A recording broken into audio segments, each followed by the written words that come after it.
10 নম্বর জাতীয় সড়কে ফের ধস, পুজোর মুখে ফের ধসে বিপত্তি, ধসে বাংলা সিকিম লাইফ লাইনে। আরো একবার আপনাদের জানিয়ে রাখি, 10 নম্বর জাতীয় সড়কে ফের ধস, পুজোর মুখে ফের ধসে বিপত্তি, ধস বাংলা সিকিম লাইফ লাইনে। আমাদের সঙ্গে রয়েছেন আমাদের প্রতিনিধি পার্থ, আরো বিস্তারিত বলবে।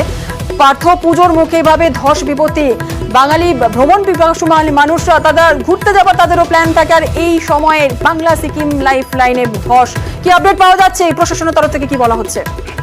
দেখো, তোমাকে জানিয়ে রাখি, রাতভর বৃষ্টি হয়েছে পাহাড় জুড়ে এবং তার ফলে কিন্তু নতুন করে আবারও সেই তিস্তা এবং চিত্রের মাঝে ধস নামে, যদিও এই মুহূর্তে কিন্তু একমুখী যান চলাচল শুরু করেছে।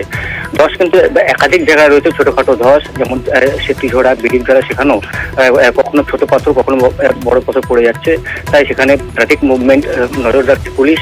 এবং এই মুহূর্তে যেটা আপডেট, যে সকাল থেকে প্রায় ঘন্টা চারেক রাস্তা বন্ধ থাকার পর ধীরে ধীরে কিন্তু স্বাভাবিক হচ্ছে 10 নম্বর জাতীয় সড়ক। তবে ধস বিধ্বস্ত যেসব এলাকা, অর্থাৎ সেতিজোড়া, বিড়িকধারা এবং এই চিত্রে ও তিস্তাবাজের মাঝে যেখানে নতুন করে আজ সকালে ধস নামে, সেসব এলাকাতে অত্যন্ত ধীরগতিতে গাড়ি চলাচল করছে। সেতিজোড়া সেখানে কিন্তু একটি পিক আপ ভ্যান আটকে যায় ধসের জেরে, সেটাকে সরানো গেছে। এই মুহূর্তে কর্মীরা সেখানে কিন্তু কাজ চালিয়ে যাচ্ছে। আবারও আজকে দিনভর বৃষ্টির পূর্বাভাস হচ্ছে। স্বাভাবিকভাবেই কিন্তু বিপর্যস্ত হয়ে পড়ছে পাহাড়, কোনো সামনেই পুজো, আর হাতে গোনা কয়েকটা দিন বাকি। প্রচুর পর্যটক এই সময় পাহাড়ে বেড়াতে আসেন, তাদের কিন্তু বিকল্প রুট দিয়ে যাওয়াটা একমাত্র শুরু হবে। কেননা 10 নম্বর জাতীয় সড়ক কিন্তু একাধিক জায়গায় ধস থাকে এবং কখন তা স্বাভাবিক ছন্দে ফিরবে তা কিন্তু এখনই বলা সম্ভব। ঠিক, বেশ, একেবারে এবার তো সঙ্গে থাকো।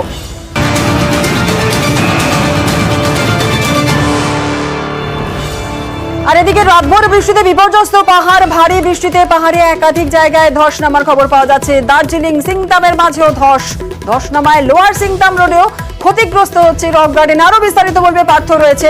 পার্থ, যেমনটা তুমি একটু আগে বলছিলে যে রাতভর বৃষ্টি, বিপর্যস্ত পাহাড়, বিভিন্ন জায়গা থেকে ধস নামার খবর পাওয়া যাচ্ছে, কি আপডেট পাচ্ছ? একেবারেই তাই। দেখো, অবিরাম বৃষ্টি হয়েছে গতকাল রাত থেকে এবং সকাল থেকেও কিন্তু শহরে বৃষ্টি চলছে। আর তার জেরে নতুন করে বিপত্তির দার্জিলিং এর একাধিক জায়গায়, দার্জিলিং বিজনবাড়ি সংযোগকারী যে বিকল্প রুট ভায়া সিংতাম, লোয়ার সিংতাম, এসব জায়গায় কিন্তু ধস নেমেছে।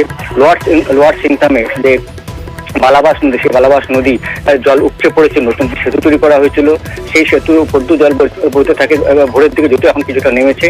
তাছাড়া এই বালাবাস গ্রাম, সেখানেও কিন্তু প্রবল আতঙ্ক এলাকা জুড়ে। আবার অল্টারনেটিভ যে সিংতাম রোড ধসে বিপর্যস্ত হয়ে পড়েছে। এমনকি পর্যটকদের অতি প্রিয় ডেস্টিনেশন যে রক গার্ডেন, দার্জিলিং এবং রক গার্ডেনে যাওয়ার যে রাস্তা, সংযোগকারী রাস্তা, সেখানেও কিন্তু এই টানা বৃষ্টিতে রাস্তা ক্ষতিগ্রস্ত হয়েছে। স্বাভাবিকভাবেই সেই রাস্তা দিয়ে কিন্তু পর্যটকদের গাড়ি যাতায়াত খানিকটা ঝুঁকি। সব মিলে যদি বৃষ্টি না কমে তাহলে বিপর্যয় যে পাহাড়ে বাড়বে। এবং আজও কিন্তু দিনভর পাহাড় জুড়ে বৃষ্টির পূর্বাভাস রয়েছে, তাতেই কিন্তু আতঙ্কিত শুধু পাহাড়বাসী নয়, যারা বেড়াতে পর্যটকরা, তারাও কিন্তু যথেষ্ট। ধন্যবাদ পার্থ।